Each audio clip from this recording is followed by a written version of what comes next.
Welcome back. We are continuing with species C1764 from author Weirdo 5255.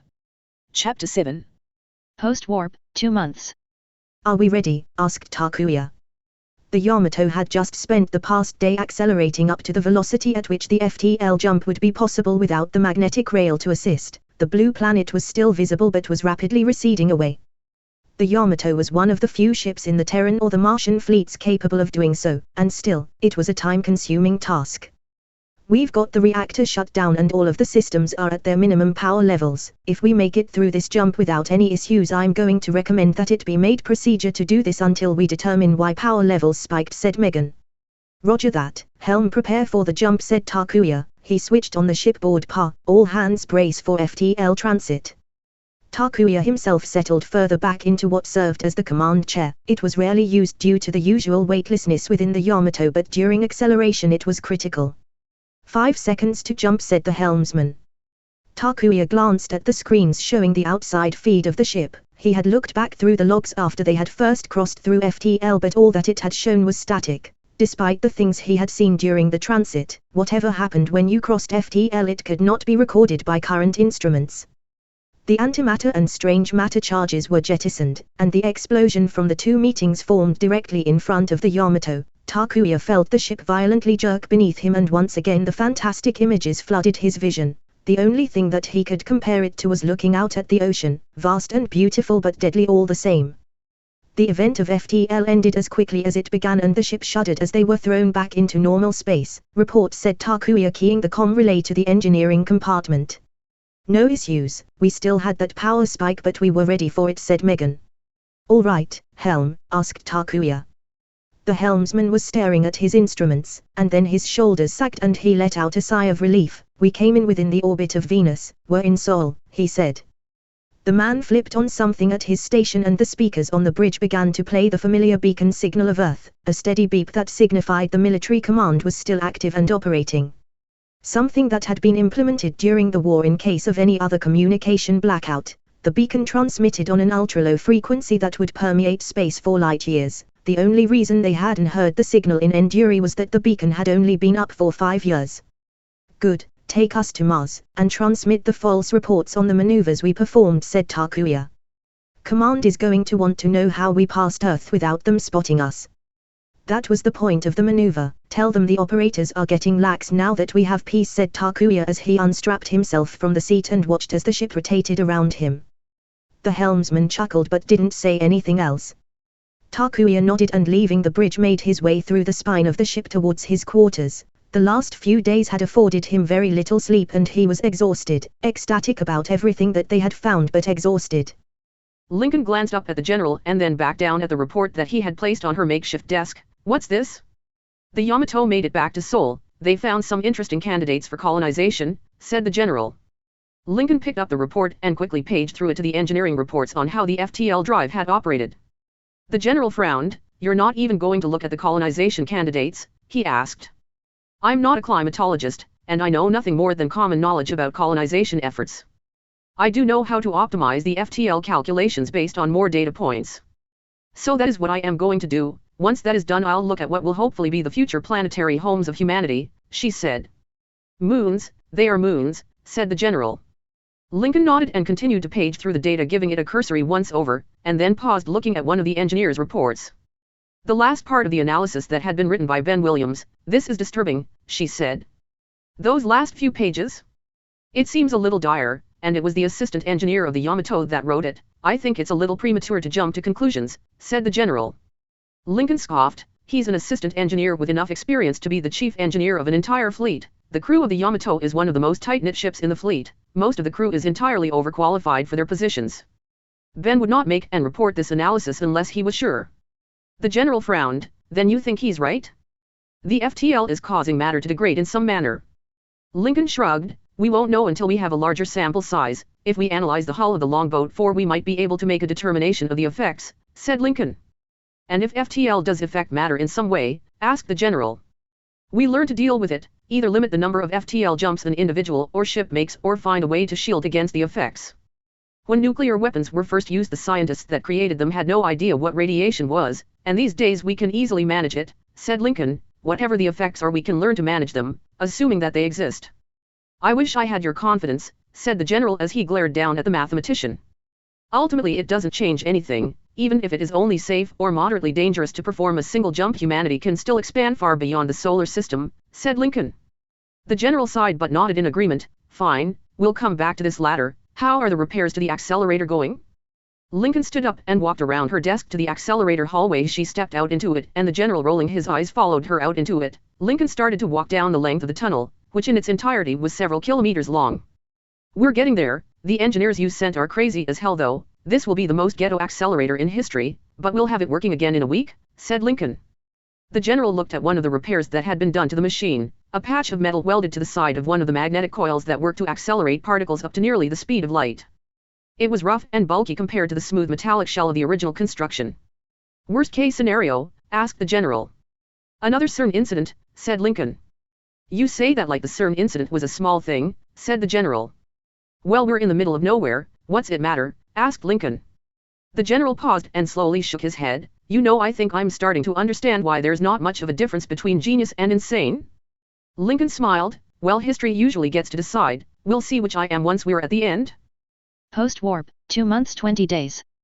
Charles was staring out of the window at the small blue world below. They were orbiting the planet at 42,164 km, stationed over one of the larger continents where the concentration of military power was.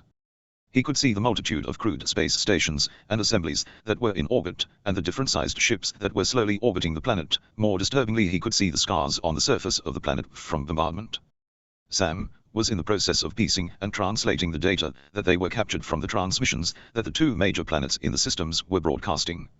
From what she had been able to discern, the two planets had been at war and had only been at peace for, at most, a year.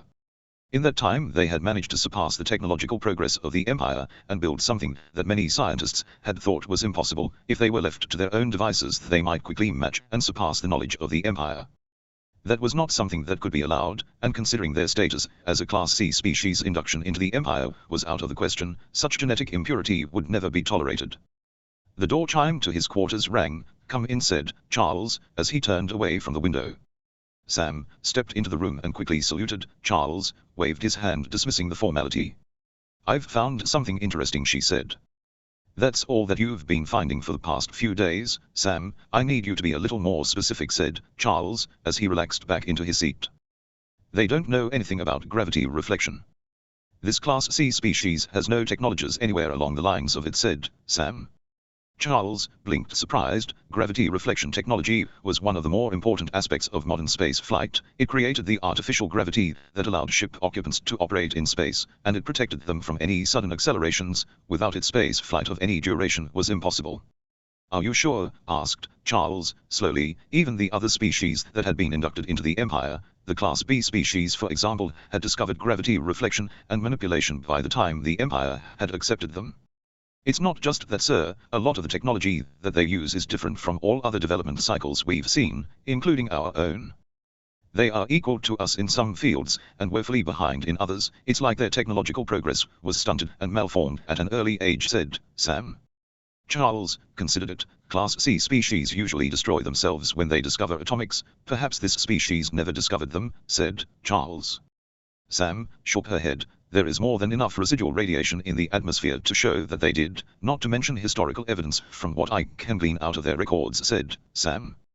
No, something drastically changed their development, and whatever it was made some of their. Sam hesitated. Continue, said Charles.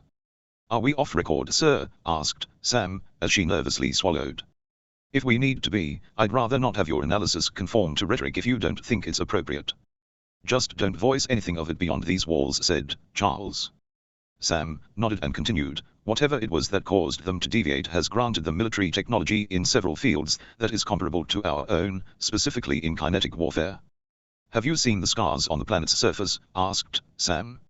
Charles nodded. Yes, I assumed it was from orbital bombardment.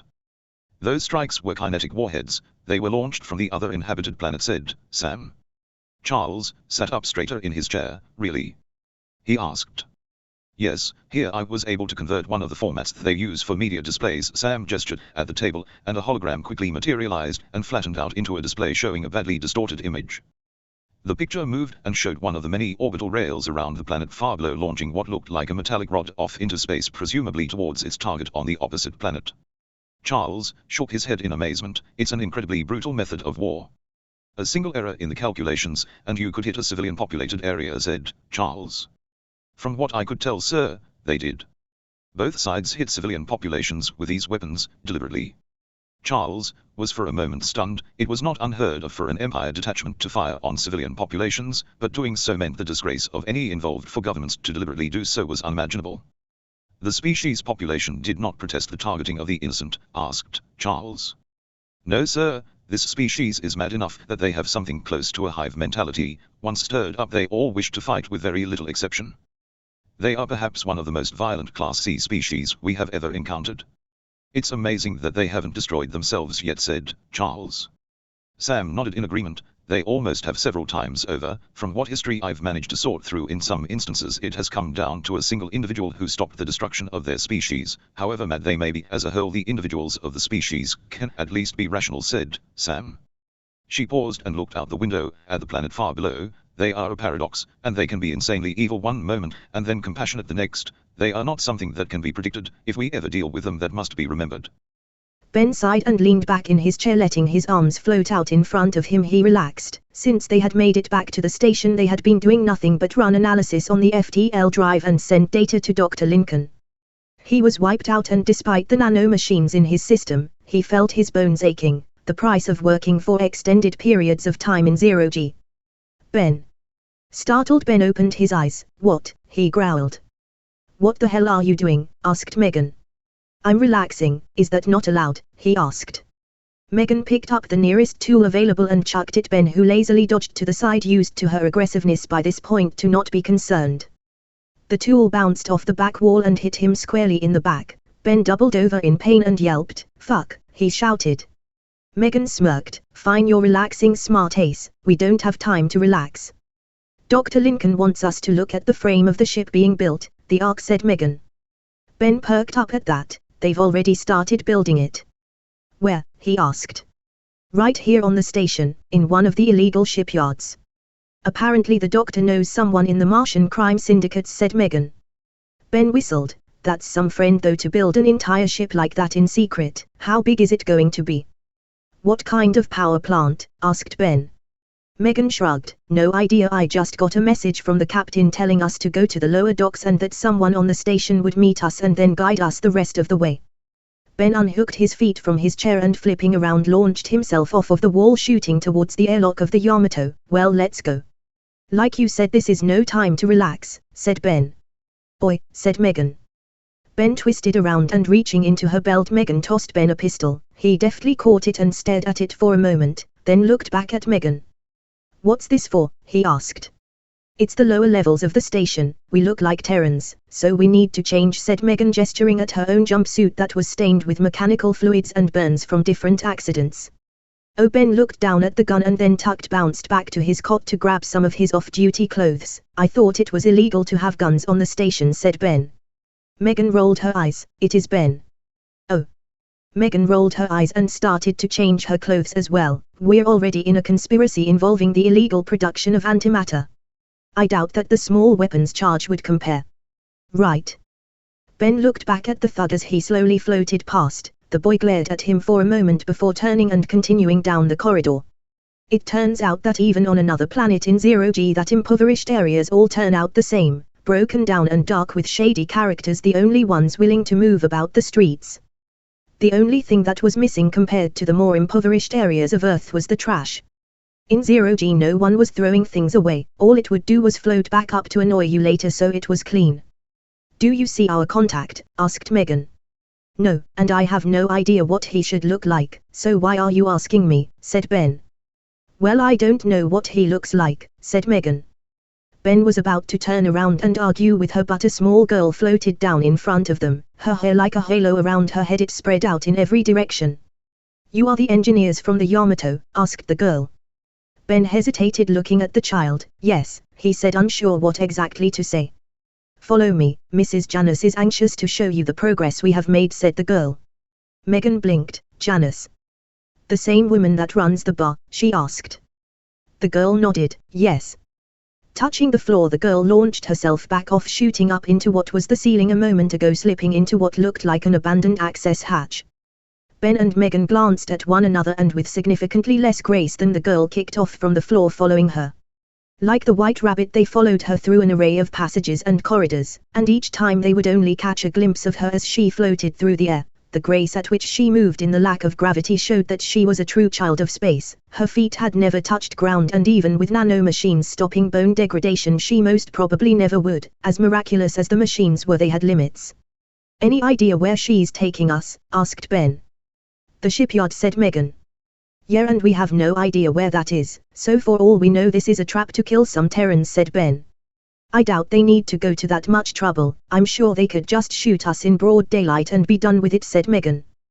"Well, that's reassuring," said Ben as they exited another hatch and floated out into a wide open area. The frame of a massive ship was floating in the middle of the space, a ship that was at the least 2 times larger than the Yamato, if not more. Ben and Megan, unable to stop themselves, glanced back to see that their guide had hooked her hand around the last hatch and was watching as they soared across the space, towards the framework. Ben grabbed the frame as they passed and Megan grabbed onto him. Ben winced as her hands dug into his leg but didn't say anything, his gaze locked on the construction in front of him. Most of the work was being done at the opposite end of the ship. At their arrival, a group had broken off from it though and made their way towards them, cold jets firing. Chief among them was the large form of Janice. "Welcome," said Janice, her voice booming across the space. The little girl that had been guiding them shot past and hooked herself onto Janice, standing on the woman's shoulder as they drifted towards the Yamato engineers. "So what do you think?" asked Janice, spreading her arms out wide at the framework of the ship. Megan looked around. "I think this is insane. How the hell did you build this much? Even if you started work the day after FTL flight, you shouldn't be this far along," she said. Janice smiled and nodded. "True, but let's just say that this frame has been sitting around for a long time. Don't you recognize the shape?" "It's a carrier," said Ben. Janice nodded. At the start of the war, before the magnetic rails were put into use, Mars was going to launch carriers. The government only ever completed the construction of one ship though, and she was destroyed during the last battle above Mars, said Janice. "How did you get the frame of the other?" asked Megan. "I know some people, and according to all records the frame was scrapped. I couldn't do anything with it though, too big for any recreational use and other business ventures," Janice couched. "So when Dr. Lincoln asked for an arc, well, it was perfect," said Janice. Ben nodded in amazement. "I guess it is." Megan looked at Janice and then back at the little girl. "How did Dr. Lincoln convince you to build her a ship?" "She didn't." The girl on her shoulder jumped back up and flipped through the air, retreating towards the back of the ship. "Who's that?" asked Ben, watching the little girl as she drifted away. "One of the better individuals I employ," said Janice. "Child labor?" asked Megan reproachfully. "Nepotism," said Janice coolly. "Ah," said Megan. "Can we look at the ship now?" asked Ben, interrupting the two women. They both turned to him, the situation diffused. "Sure, I'll have my engineers give you the tour," said Janice.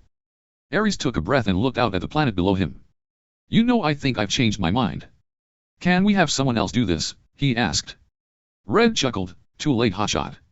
He jerked the control stick around and suddenly the Earth and stars were rapidly trading positions until in a moment both of them were a blur. Ares felt his stomach rebelling, but he quickly quelled the feeling. "Can you warn me next time?" asked Ares. "I could, but I won't," said Red. Had the suit he was in not been so constrictive, Ares would have made a gesture at the man. "We're about to test a multimillion-dollar piece of equipment and your pilot and test pilot are making jokes?" asked the pale military oversight observer. It looked like the spinning was affecting him more than Ares. "They are professional when they need to be," said James. "This is not the time?" asked the observer. James chuckled. "Getting thrown out of a dropship at higher than orbital speeds is not something I would expect to affect Ares," said James. "What would affect him?" asked the observer, now curious. "Asking a woman on a date, that would terrify him," said James. "Well, screw you two," growled Ares.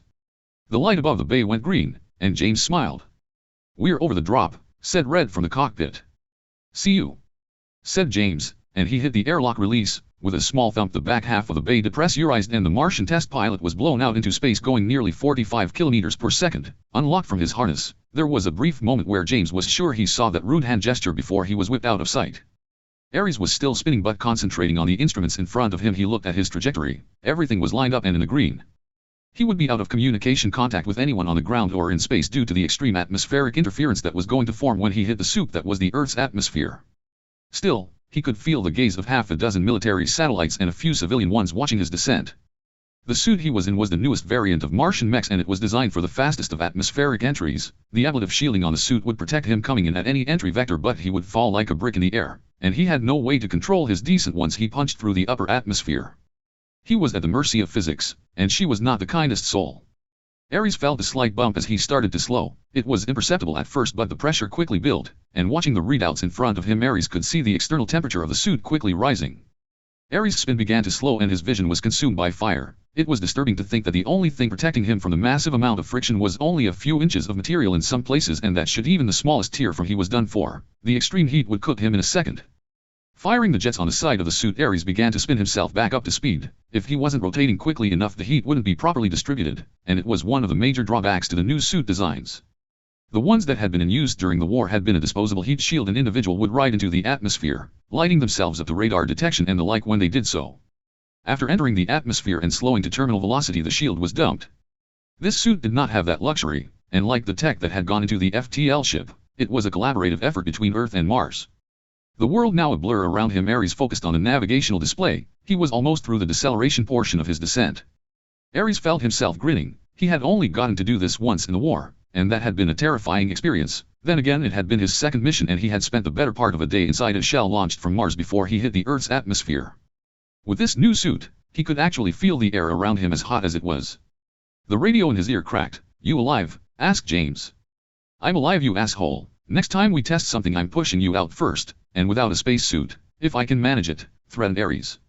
"You can try, I'll just space you again," said James, chuckling through the line. Ares rolled his eyes and looked out through the visor. He had just fallen past 40,000 feet. An alarm blared inside of the helmet. "The parachute casing has fused. I'm going to backups," said Ares. "Roger that, going to backups," said James, his voice suddenly serious.